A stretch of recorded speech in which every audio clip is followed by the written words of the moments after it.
किसान भाइयों नमस्कार। स्वागत है आपका कार्यक्रम कृषि दर्शन में। मैं हूं विपिन यादव। हर दिन के भांति आज भी हम आपके बीच में हाजिर हो चुके हैं खेत खलिहान की बहुत सारी जानकारियों को लेकर, और ऐसी जानकारियां जो कि आपकी खेती में आपको और भी ज़्यादा फ़ायदा दिलाएं। जी हाँ, हर दिन एक नए विशेषज्ञ के साथ में हम मौजूद होते हैं। आज भी एक ऐसे ही विषय और विशेषज्ञ को हम लेकर आए हैं। किसान भाइयों, वर्तमान में अगर हम बात करें तो रबी फसलों का हम अभी ध्यान रख रहे हैं। रबी फसलें हमने लगाई हैं, रबी सीजन चल रहा है, तो ऐसे में एक महत्वपूर्ण बात आती है पोषक तत्व प्रबंधन की। जी हाँ, तो इस विषय पर बात करना बहुत ज़्यादा आवश्यक हो चुका है। जो आज का हमारा विषय है वो यही है, रबी फसलों में संतुलित एवं समन्वित पोषक तत्व प्रबंधन।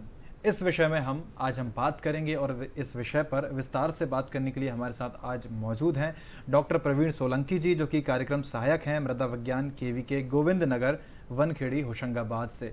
सर, सबसे पहले तो आपका बहुत बहुत स्वागत है। नमस्कार जी। नमस्कार सर, जैसे कि इस विषय की हम बात करें तो इस विषय में जो संतुलित और समन्वित पोषक तत्व प्रबंधन होता है, मुख्य रूप से होता क्या है? बहुत सारे किसान भाइयों के दिमाग में रहता है कि ये चीज़ क्या होती है, तो इसके बारे में आप बताएं। जी किसान भाइयों, यह अभी का बहुत ही अच्छा विषय है। जब हम समन्वित पोषक तत्व प्रबंधन की बात करते हैं तो हमें दो या दो से अधिक स्रोतों को आपस में जोड़कर संतुलित एवं समन्वित पोषक तत्व प्रबंधन करना होता है, क्योंकि हम रसायनों के साथ साथ जैविक एवं जो जीवीय पदार्थ है जैसे एजोस्पेरिलम, एजोटोबैक्टर एवं राइजोबियम, फास्फोरस घोलीय जीवाणु, इन सभी का आपस में समन्वित पोषक तत्व प्रबंधन करते हैं। एवं जब संतुलन की बात करते हैं तो संतुलन में हम कभी कभी क्या होता है, कुछ आवश्यक पोषक तत्वों को ही ध्यान में रखते हैं जैसे नाइट्रोजन, फास्फोरस, पोटास। लेकिन हमें यह संतुलन बनाना आवश्यक है कि फसल उत्पादन में कुल 17 पोषक तत्वों की आवश्यकता होती है। उन सभी 17 पोषक तत्वों का संतुलन होना अति आवश्यक है जी। नहीं तो फसल में किसी न किसी तरीके के उत्पादन में दुष्परिणाम रहता है एवं उत्पादन सही प्राप्त नहीं होता है। साथ ही अगर संतुलन की बात करें तो मृदा की उर्वरता भी संतुलित बनी रहनी चाहिए जी। एवं जो तीसरा मुख्य सिद्धांत है पर्यावरण संरक्षण, मतलब तीनों पोषक तत्व की उपलब्धता होना अति आवश्यक है। एक तो 17 पोषक तत्व प्राप्त होना चाहिए, मृदा की उर्वरता भी संतुलित रहना चाहिए एवं पर्यावरण पे कोई दुष्प्रभाव नहीं रहे। यह तीन उद्देश्य जब पूर्ण रूप से होते हैं तब संतुलन एवं समन्वित पोषक तत्व प्रबंधन होता है जी। तो ये बहुत ही सही तरीके से समझाया। ये शब्द जो होते हैं संतुलित और समन्वित, सर इसमें एक और ये शब्द जो आपने प्रयोग किया संतुलित, तो संतुलित मतलब कितना होता है? क्योंकि ये जानकारी होना बहुत ज़रूरी है कि संतुलित मात्रा कितनी होना चाहिए। तो क्या मुख्य रूप से हमारे हर किसान भाइयों को पता होना चाहिए कि उनके खेत में कितनी संतुलित मात्रा का उपयोग करें, चाहे वो रासायन विधि से उनका पोषक तत्वों को दें या जैविक विधि या किसी अन्य विधि से भी अगर वो देना चाहें, तो वो अपने खेत में जान कैसे सकते हैं कि उन्हें किस पोषक तत्व की कितनी कमी होती है? जी किसान भाइयों, ये बहुत ही अच्छा प्रश्न है। आप लोगों को इसको ध्यान में इस तरीके से लाना चाहिए कि जब भी हम संतुलित पोषक तत्व की बात करते हैं तो सबसे पहले हमें यह जानना पड़ेगा कि हमारे खेत का क्या स्थिति है जी। और वह हमें मृदा परीक्षण करने से पता चलेगा। जब हम मृदा परीक्षण करेंगे तो हमें यह जानकारी प्राप्त मिलेगी कि हमारे खेत की मृदा की क्या स्थिति है, कौन से पोषक तत्व कम मात्रा में उपलब्ध है एवं कौन से पर्याप्त मात्रा में उपलब्ध है, और हम जिस फसल का चयन कर रहे हैं उस फसल की क्या आवश्यकता है। उदाहरण के तौर पर अगर यदि हम गेहूं की बात करें जो अभी रबी की मुख्य फसल है, तो उसमें 120, 60, 40 किलोग्राम नाइट्रोजन, फास्फोरस एवं पोटास की आवश्यकता होती है। इसकी पूर्ति अब हम मृदा परीक्षण के आधार पर करते हैं। यदि हम मध्यम अवस्था में मृदा स्थिति है तो हम नाइट्रोजन की 120 किलोग्राम, फास्फोरस की 60 किलोग्राम एवं पोटास की 40 किलोग्राम मात्रा प्रति हेक्टेयर की दर से प्रयोग करते हैं। इसी तरीके से चने में 20, 60, 40 किलोग्राम नाइट्रोजन, फास्फोरस एवं पोटास का प्रयोग करते हैं ताकि हमें अच्छा उत्पादन प्राप्त हो। अच्छा उत्पादन प्राप्त हो, उद्देश्य हमारा भी यही है, और मुख्य रूप से हम बात भी इसी की करते हैं। जैसे आपने जाना कि मिट्टी परीक्षण कितना आवश्यक है, वैसे ही जानना ये भी ज़रूरी है कि रबी की प्रमुख फसलें जो होती हैं उनका हमें पोषक तत्व प्रबंधन कैसे करना है, क्योंकि मुख्य रूप से जो रबी फसलों की बात करें तो वो कुछ गिनी चुनी है हमारे क्षेत्रों में। तो मुख्य फसलें जो होती हैं सर, वो कौन सी होती हैं और उनका किस तरीके से हमें जो पोषक तत्व प्रबंधन है वो कैसे करना है? जी जी। अभी जैसे गेहूं की मुख्य रबी की फसल है, चना है, सरसों है, मसूर है, ये कुछ मुख्य खाद्यान्न एवं तिलहन फसल है। जी। तो इसमें अभी गेहूं की अवस्था जो चल रही है, इस अवस्था में हम नत्रजन का प्रयोग करना चाहिए, क्योंकि अभी जो बारिश हुआ है एवं सिंचाई अधिक होने से नत्रजन का कहीं कहीं हमें कमी के लक्षण दिखाई दिए हैं। बिल्कुल। जैसे पीलापन दिखाई दिया है।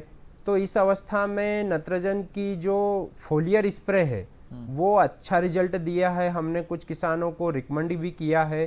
तो इसमें 0.5 से लेके 1% यूरिया का स्प्रे कर सकते हैं। इसमें क्या होगा, आपको आधा किलो से लेके 1 किलो यूरिया में 200 लीटर पानी में मिलाकर प्रति एकड़ स्प्रे करने से अच्छे परिणाम प्राप्त होते हैं। इसी तरीके से चने की फसल में भी 19-19 का स्प्रे करने से अच्छे परिणाम प्राप्त होंगे।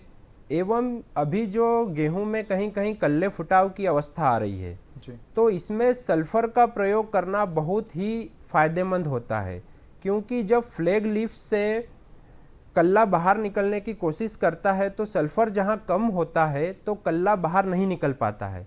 ऐसी अवस्था में हम 4 किलोग्राम सल्फर जो बेंटोनेट सल्फर फार्म में आता है उसको प्रति एकड़ फेंकना चाहिए। खेत में रेत में मिलाकर इसको डाल सकते हैं। तो उससे क्या होता है, जो सारे कल्ले हैं पत्ती से एक साथ बाहर निकल आते हैं, तो हमें अच्छा उत्पादन प्राप्त होता है एवं सारे खेत के कल्ले एक साथ फूटते हैं जी। इसी तरीके से अभी मसूर भी लगा हुआ है किसी किसान भाइयों के यहाँ। तो मसूर जैसे तिलहन फसल है, इसमें सल्फर का बहुत ही महत्वपूर्ण योगदान होता है, क्योंकि सल्फर की फसलों में अमीनो एसिड, प्रोटीन, तेल का निर्माण होता है, जिसमें सल्फर एवं पोटास का बहुत ही महत्वपूर्ण रोल होता है जी। तो इस अवस्था में सल्फर की 2% मात्रा का स्प्रे करना चाहिए एवं 0050 जो पोटास होता है 0050 उसकी मात्रा 1 किलोग्राम प्रति एकड़ पर घोलकर स्प्रे करना चाहिए, जिससे हमें अधिक उत्पादन प्राप्त होता है एवं दाने में तेल का प्रतिशत अच्छा प्राप्त होता है। बिल्कुल। तो ये तो हमें ध्यान रखना ही चाहिए, क्योंकि हमारी फसल अगर स्वस्थ रहेगी तो जो हमारी उपज है वो भी स्वस्थ हमें मिलेगी। एक चीज़ सर यहाँ पर हमें देखने को मिलती है, बहुत सारे किसान भाइयों का सवाल ये रहता है कि संतुलित, जैसे आपने कहा कि हमें इस मात्रा में हमें, और अभी बहुत महत्वपूर्ण बात आपने बताई है कि जैसे कि बारिश अभी हुई है, तो ऐसे में अगर जो किसान भाइयों की पीली फसल जो पड़ रही है तो उस पर नाइट्रोजन का छिड़काव हमें करना चाहिए, घुलनशील पदार्थ का इस्तेमाल करना चाहिए। सर बहुत सारे किसान भाई हमारे क्षेत्र की बात करें, मध्य प्रदेश की बात करें, तो ऐसे हैं कि फसलों का अंतराल है। किसी का खेत अगर पहले खाली था तो उसने पहले फसल बोई है, किसी का बाद में फसल बोई है। तो आपने ये तो बताया कि हमें इतनी इतनी मात्रा में फसलों का हमें जो पोषक तत्व है उनका छिड़काव करना चाहिए। अब जैसे किसी की फसल अगर कम अवधि की है अभी, यानी कि कह सकते हैं किसी की अभी 1 माह की हुई है, या किसी की फसल अभी 2-3 माह की हो गई है, तो ऐसे में क्या ध्यान रखना चाहिए छिड़काव को लेकर? कोई मात्रा अगर हमें कम ज़्यादा करना हो, क्योंकि ये भी एक बहुत महत्वपूर्ण चीज़ है। इसमें सबसे अधिक जानकार जो होता है वो किसान होता है, क्योंकि किसान को पता है कि मेरे से कुछ देर बाद बुआई हुई है या मेरी फसल थोड़ी आगामी चल रही है जी। तो उसमें कुछ लक्षण किसानों को देखकर भी पता चलते हैं कि जैसे पीलापन दिख रहा है तो वो निचली पत्तियों पे दिख रहा है या ऊपरी पत्तियों पे दिख रहा है। अगर निचली पत्तियों पे दिख रहा है तो वो पीलापन नत्रजन की कमी के कारण हो सकता है, या ऊपरी पत्तियों पर दिख रहा है तो वो सल्फर की कमी के कारण होता है। तो ऐसी अवस्था में किसान जानकार होता है तो उस जानकारी के आधार पर 19-19-19 की मात्रा का 1 किलोग्राम मात्रा का प्रति एकड़ स्प्रे करना चाहिए। इससे क्या होगा, आपकी खेत में अगर निचली पत्तियां पीली पड़ रही है या ग्रोथ धीरे धीरे कम हो रही है तो इसके प्रयोग से अच्छे परिणाम प्राप्त होते हैं। एवं जो पोटास पौधे को मिल जाता है तो पौधा क्या है, रोगरोधी बनता है थोड़ा, क्योंकि जो पोटास का काम है वो पौधे को रोगरोधी बनाना है। एवं जैसे कुछ पत्तियां अगर नई पत्तियां पीली पड़ती है तो वो फिर सल्फर के कारण होती है। तो ऐसी अवस्था में हमें 4 किलोग्राम सल्फर, जो बेंटोनेट सल्फर होता है, उसकी 4 किलोग्राम मात्रा प्रति एकड़ छिड़काव करना चाहिए, या फेंक कर भी कर सकते हैं क्योंकि ये दानेदार फार्म में उपलब्ध होता है। जी। तो इससे आपकी फसल में अच्छे परिणाम प्राप्त होंगे। एवं जो 19-19 का प्रयोग है वो तो हम चने में भी कर सकते हैं, क्योंकि चने एक ऐसी फसल है जिसमें नाइट्रोजन की आवश्यकता कम होती है। बिल्कुल। अगर 15 दिन का चना है तब हम 19-19 स्प्रे कर सकते हैं, लेकिन अगर 21 दिन का चना हो गया है तो 21 दिन की बाद जड़ों में जो नाइट्रोजन की स्थिरीकरण की ग्रंथियां होती है वो दलहनी फसलों में विकसित हो चुकी होती है, एवं जो पर्यावरण में पर्याप्त मात्रा में नाइट्रोजन है उसका स्थिरीकरण शुरू हो जाता है। तो 21 दिन के बाद चने में तो किसी भी तरीके के नाइट्रोजन की आवश्यकता नहीं होती है। जी, तो ये बहुत महत्वपूर्ण बात थी। जैसे आपने कहा कि 15 दिन में वो छिड़काव करना चाहिए, 21 दिन के बाद हमें फिर कोई ज़्यादा आवश्यकता है नहीं। यही तो होता है जो हमारे किसान भाइयों को जागरूक करता है, और यही चीज़ें जो होती हैं वो कहीं ना कहीं उनकी जो कह सकते हैं लागत है उसको कम करती हैं, और लागत कम होगी तो मुख्य रूप से आय जो है वो वृद्धि रहेगी। एक और चीज़ है सर यहाँ पर, जैसे पोषक तत्व प्रबंधन की हम बात कर रहे हैं, तो अभी हमने बात की कि वर्तमान में किस तरीके से हम पोषक तत्व दे सकते हैं। अगर हम पूरे समय को हम अगर देखें तो हमारे किसान भाई मुख्य रूप से जो एकीकरण जो होता है, वैसे अगर पोषक तत्व प्रबंधन हम करें तो रासायनिक विधि द्वारा हम कितने स्रोत रहते हैं हमारे, उनके माध्यम से अगर हम पूर्ति करें तो? जैसे मैंने कहा कि समन्वित पोषक तत्व प्रबंधन, मतलब रसायनों से भी हमें पोषक तत्वों का प्रबंधन करना पड़ेगा क्योंकि आवश्यकता अधिक होती है, लेकिन जैविक तरीके से भी एवं जीवीय तरीके से भी। तो जैसे रसायनों की बात करें तो जो उर्वरक रहते हैं, यूरिया, डीएपी, पोटास एवं कुछ सूक्ष्म पोषक तत्व भी होते हैं, उनका भी हमें प्रयोग करना चाहिए क्योंकि हमें संतुलन बनाए रखना है। पौधे की उचित ग्रोथ के लिए 17 पोषक तत्वों की आवश्यकता होती है, लेकिन किसान भाई मुख्य रूप से यूरिया, डीएपी या सिंगल सुपर फास्फेट या पोटास का प्रयोग ही कर पाते हैं।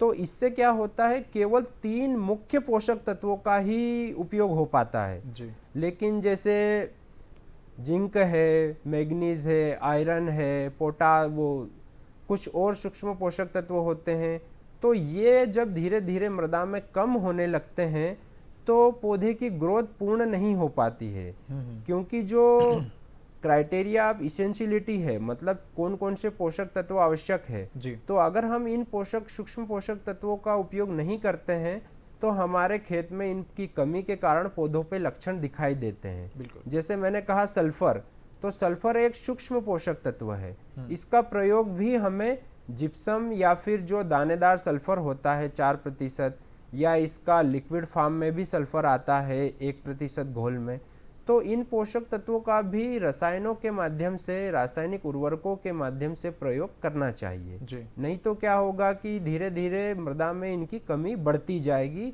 और पौधों पे या फिर इनके लक्षण दिखाई देंगे और उत्पादन कम होगा। तो ये विशेष रूप से ध्यान रखने वाली चीज़ें हैं।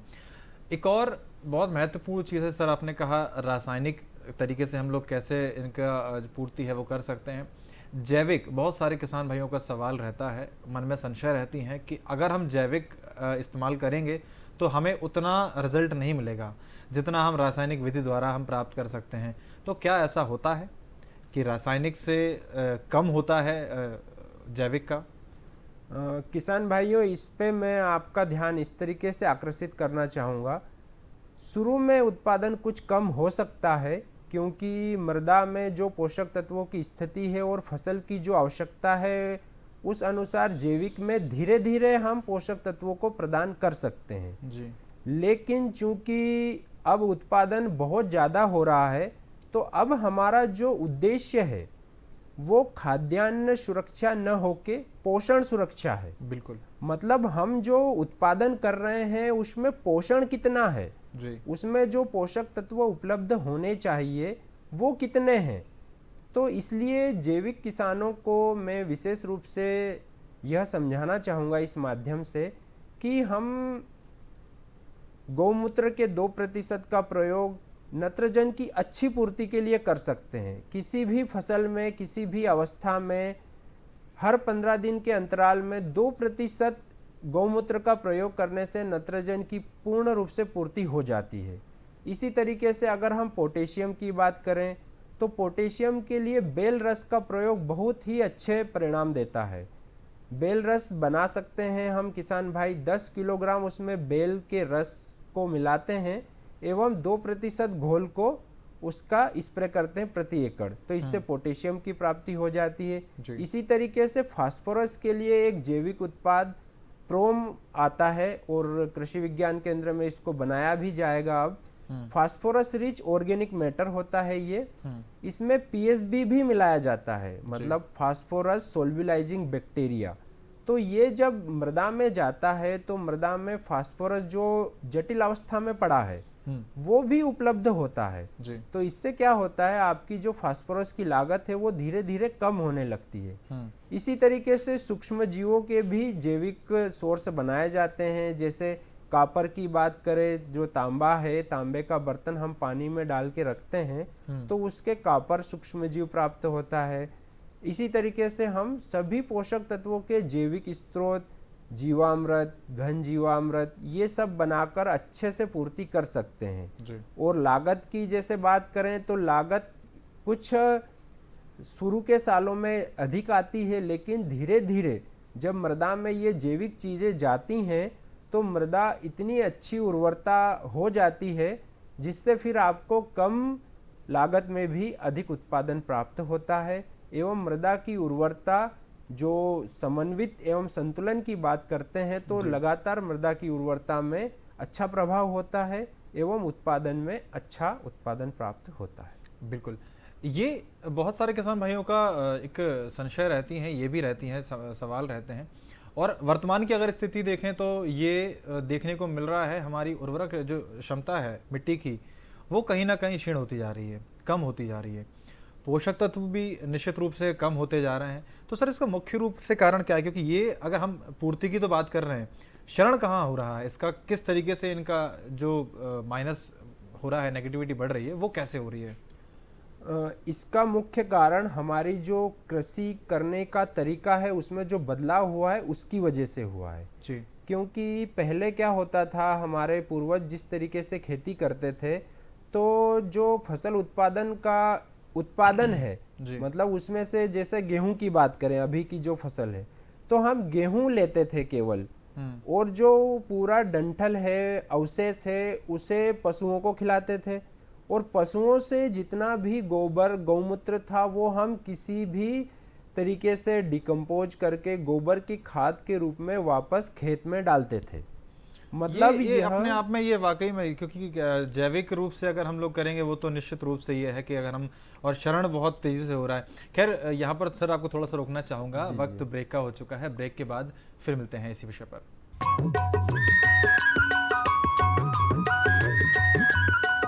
अरे सुन तो।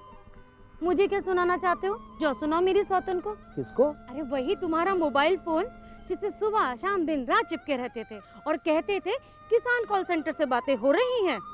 अच्छा ये बात है। हाँ क्यों, क्या हुआ? अब बात नहीं होती क्या? अब तो झट से बात हो जाती है। संबंधी समस्याओं का अपनी भाषा में तुरंत हल पाने के लिए पूरे भारत में किसी भी फोन से हेल्पलाइन नंबर पर संपर्क करें। किसानों का दोस्त किसान कॉल सेंटर।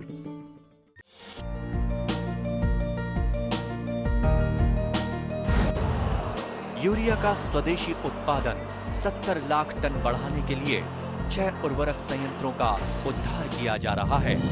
FCIL के गोरखपुर, सिंदरी, तलचर और रामागुंडम संयंत्र, HFCL की बरौनी इकाई और BVFCL की नामरू फोर्थ।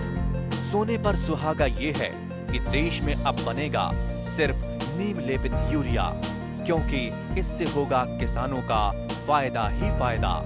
अनाज का उत्पादन 10% तक बढ़ेगा, बढ़ेगी 10 से 15% नाइट्रोजन क्षमता।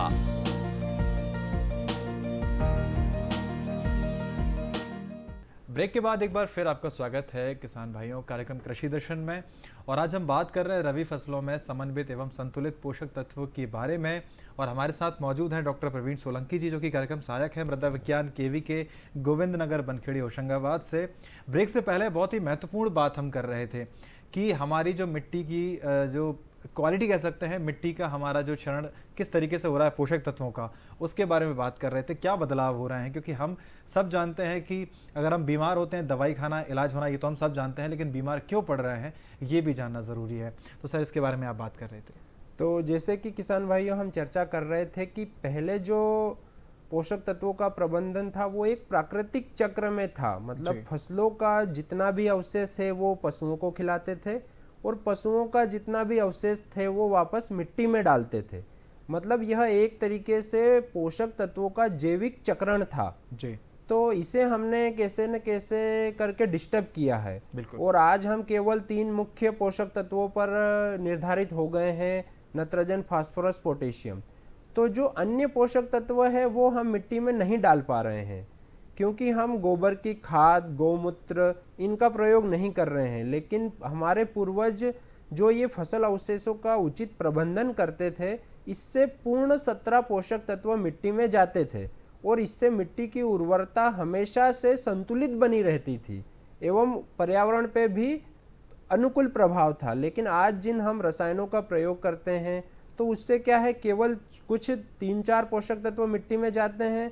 दूसरा, इनके परिणाम से मिट्टी में रसायनों के जाने से जो मिट्टी में सूक्ष्म जीव होते हैं, लाभदायक सूक्ष्म जीव जो कृषि क्रियाओं में लाभदायक होते हैं, उनका भी धीरे धीरे क्षरण हो रहा है जी। इन्हीं कारणों की वजह से मृदा की उर्वरता दिनों दिन कम होती जा रही है एवं मृदा कठोर होती जा रही है, क्योंकि हम उसमें जैविक खाद का प्रयोग, गोबर की खाद का प्रयोग नहीं कर रहे हैं। तो किसान भाइयों को वापस जैविक की खाद डालना पड़ेगा, गोबर की खाद डालना पड़ेगा।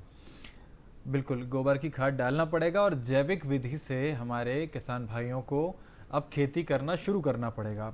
तो रासायनिक विधि से हम पोषक तत्व प्रबंधन करते ज़रूर हैं, लेकिन कहीं ना कहीं अब ये धीरे धीरे हमारे लिए घातक साबित होता जा रहा है। पर्यावरण की बात करें, जैसे कि हमारा विषय था और सर ने शुरू में ही कहा था कि 3 घटकों को हम प्रमुखता से देखते हैं और वो अगर हमारे पूरे होते हैं तो हम संतुलित एवं समन्वित पोषक तत्व प्रबंधन कर रहे हैं, जिसमें से एक है पर्यावरण को भी हमें देखना होगा। तो पर्यावरण को अगर देखना है तो मुख्य रूप से बहुत सारी ऐसी चीज़ें हैं जो हम कर रहे हैं और हमारे द्वारा वो प्रदूषण बढ़ता जा रहा है। किसान भाइयों, ये कुछ प्रमुख जानकारियां थीं आज जो आपने जानी। वक्त अब हो चुका है आपसे विदा लेने का। सर बहुत बहुत धन्यवाद, आपने जो इतनी इंपॉर्टेंट जानकारी हमारे किसान भाइयों को दी। किसान भाइयों, आज के लिए बस इतना ही। अगले अंक में फिर मुलाकात होगी, तब तक के लिए नमस्कार। लेकिन आप बने रहिए खबरें खेती के साथ। नमस्कार किसान भाइयों, खबरें खेती में आपका स्वागत है। आइए नजर डालते हैं आज की कृषि की मुख्य खबरों पर। ओलावृष्टि से प्रभावित क्षेत्रों का कराएं सर्वे, भूमिहीन महिलाएं करेंगी सब्जी उत्पादन, गोबर से बनाएंगी पेंट और उपयुक्त सलाह से सफल हुआ किसान। और अब खबरें विस्तार से। प्रदेश के मुख्यमंत्री श्री शिवराज सिंह चौहान ने ओलावृष्टि से प्रभावित क्षेत्र की समीक्षा के दौरान मुख्यमंत्री ने ओलावृष्टि से प्रभावित क्षेत्रों का सर्वे कराने के निर्देश कलेक्टर्स को दिए।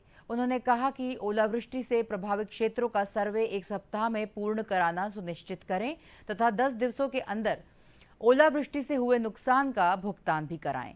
मुख्यमंत्री ने कहा कि ओलावृष्टि प्रभावित क्षेत्रों का सर्वे ईमानदारी एवं प्रमाणीकरण के साथ इसका लाभ पात्र किसानों को दिलाना सुनिश्चित करें। उन्होंने कहा कि सर्वे कार्य की समीक्षा कलेक्टर्स करें। मुख्यमंत्री श्री शिवराज सिंह चौहान ने कहा कि आगामी 12 जनवरी 2022 को रोजगार दिवस पर प्रदेश के सभी जिलों में लगने वाले रोजगार मेलों में कोरोना प्रोटोकॉल का पालन कर अधिकतम 100 हितग्राहियों को ही आमंत्रित किया जाएगा तथा केंद्र एवं राज्य सरकार द्वारा संचालित योजनाओं का लाभ दिलाना भी सुनिश्चित करें। उन्होंने कहा कि 15 से 18 वर्ष के बच्चों का 100% टीकाकरण कराना सुनिश्चित करें तथा कोविड-19 के निर्देशों का कड़ाई से पालन कराएं। मुख्यमंत्री ने वीडियो कॉन्फ्रेंसिंग के माध्यम से कोरोना संक्रमण की स्थितियों की जिलेवार समीक्षा की। शासन, पंचायत एवं ग्रामीण विकास विभाग के निर्देशानुसार कलेक्टर सुभाष कुमार द्विवेदी एवं मुख्य कार्यपालन अधिकारी जिला पंचायत S.K. मालवीय के मार्गदर्शन में महात्मा गांधी नरेगा अंतर्गत टीकमगढ़ जिला पंचायत से 6 किलोमीटर दूर ग्राम पंचायत आलमपुरा जनपद पंचायत टीकमगढ़ में गौशाला के निकट शासकीय भूमि 2 हेक्टेयर में सामुदायिक पोषण वाटिका का कार्य स्वीकृत किया गया।